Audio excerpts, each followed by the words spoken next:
কমে গেল কাদেরের দাপট। ওবায়দুল কাদের বেশ কয়েকদিন ধরে দাপটে ছিলেন। তিনি প্রতিদিন সংবাদ সম্মেলন করতেন এবং উপজেলা নির্বাচন নিয়ে কঠোর সতর্কবার্তা জারি করতেন।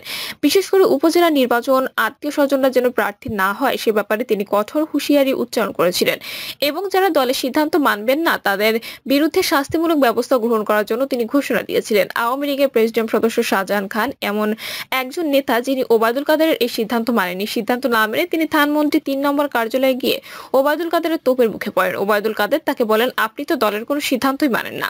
কিন্তু তারপরও শাহজাহান খান তার ছেলেকে প্রার্থী হিসেবে রাখেন এবং দলে তার বিরুদ্ধে ব্যবস্থা নেওয়া হবে এমন আশঙ্কার মধ্যে তিনি উপজেলা নির্বাচনে ভূমিকা রাখতে শুরু করেন। কিন্তু আজ আওয়ামী লীগ সভাপতির সংবাদ সম্মেলনের পর দেখা গেল যে ওবায়দুল কাদের যা বলেছেন এবং আওয়ামী লীগের যে সিদ্ধান্ত তার মধ্যে দোস্তর ফারাক রয়েছে। ওবায়দুল কাদের যেভাবে হুঁশিয়ারি উচ্চারণ করেছিলেন বাস্তবতা তা নয়। ওবায়দুল কাদের যত গর্জেছেন বাস্তবে আওয়ামী লীগ তত বর্ষেনি। আর এ কারণেই এখন ওবায়দুল কাদেরের কর্তৃত্ব নিয়ে নতুন করে প্রশ্ন উঠেছে। এমনিতেই আওয়ামী লীগ বেশ কিছুদিন ধরে এক ধরনের বিশৃঙ্খল ব্যবস্থা বিরাজ করছে। আওয়ামী লীগ সভাপতির বাইরে অন্য কোনো নেতার কথা তৃণমূলে আওয়ামী লীগ বা মাঠ পর্যায়ের নেতারা মোটেও কর্ণপাত করেন না, তাদেরকে খুব একটা আমলে নেন না। তারপরও আওয়ামী লীগের সাধারণ সম্পাদক বলে কথা, তিনি দলের দ্বিতীয় ক্ষমতাবান ব্যক্তি। সেই ক্ষমতাবান ব্যক্তি যখন বলেছেন সকলে ধরে নিয়েছিল যে এটি আওয়ামী লীগ সভাপতি প্রধানমন্ত্রী শেখ হাসিনার নির্দেশনা এবং ওবায়দুল কাদের এটিকে শেখ হাসিনার নির্দেশনা বলে অভিহিত করেছিলেন। প্রধানমন্ত্রীর সাথে কথা বলার পরে তিনি আওয়ামী লীগের নেতা একরামুল করিম চৌধুরী, শাহজাহান খান এবং ডক্টর রাজ্জাকের সঙ্গে টেলিফোনে কথা বলেছিলেন এবং তাদের স্বজনদেরকে প্রার্থিতা থেকে সরে যাওয়ার জন্য আহ্বান জানিয়েছিলেন। কিন্তু এই তিনজনের কেউ ওবায়দুল কাদেরের কথায় কর্ণপাত করেনি। ওবায়দুল কাদেরের নির্দেশনা অমান্য করে তারা প্রার্থী হওয়ার পর এখন দেখা গেল যে ওবায়দুল কাদের বক্তব্যের অবস্থানই এখন আর সঠিক নেই।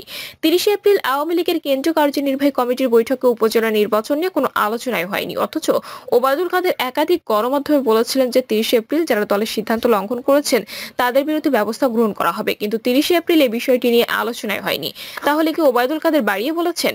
কেউ কেউ দাবি করেন যেহেতু একরামুল করিম চৌধুরীর ছেলে নির্বাচনে প্রার্থী হয়েছেন সেহেতু ওবায়দুল কাদের বিষয়টিকে বড় করে দেখেছেন এবং তিনি নিজেই উপজেলা নির্বাচনের বিষয় নিয়ে আগ্রহী ছিলেন। কারণ তার নির্বাচনী এলাকায় যদি একরামুল করিমের সন্তান উপজেলা চেয়ারম্যান হয় তাহলে তার এলাকায় আধিপত্য কমে যাবে। আর এ কারণে হয়তো তিনি বিষয়টি বেশি গুরুত্বপূর্ণ করেছিলেন বলে অনেকে মনে করেন। আজ আওয়ামী লীগ সভাপতির বক্তব্য থেকে স্পষ্টতই মনে হয় যেভাবে আওয়ামী লীগের নেতারা এই বিষয় নিয়ে গর্জেছিলেন, বাস্তবে আওয়ামী লীগ সভাপতির বিষয়টিকে অতটুকু গুরুত্বপূর্ণ মনে করেন না। বরং তার প্রধান আগ্রহের ব্যাপার হলো উপজেলা নির্বাচন যেন প্রতিদ্বন্দ্বিতাপূর্ণ হয়, অবাধ, সুষ্ঠু, নিরপেক্ষ হয়। আর এই কারণে প্রশ্ন উঠেছে তাহলে ওবায়দুল কাদের শেখ হাসিনা সবসময় যা বলেন সেটিরই পুনঃ উচ্চারণ করেন, এই বক্তব্যটি ঠিক না। শেখ হাসিনা আত্মীয় স্বজনদের ব্যাপারে ওবায়দুল কাদেরের অবস্থানের সঙ্গে পুরোপুরি একই রকম বক্তব্য রাখেনি। আর এর ফলে ভবিষ্যতে ওবায়দুল কাদেরের হুঁশিয়ারি বা নির্দেশনা আওয়ামী লীগের নেতাকর্মীরা কতটুকু শুনবে এ নিয়ে প্রশ্ন উঠেছে। অনেকে প্রশ্ন করেছেন তাহলে কি আওয়ামী লীগের সাধারণ সম্পাদকের দাপট কমে গেল?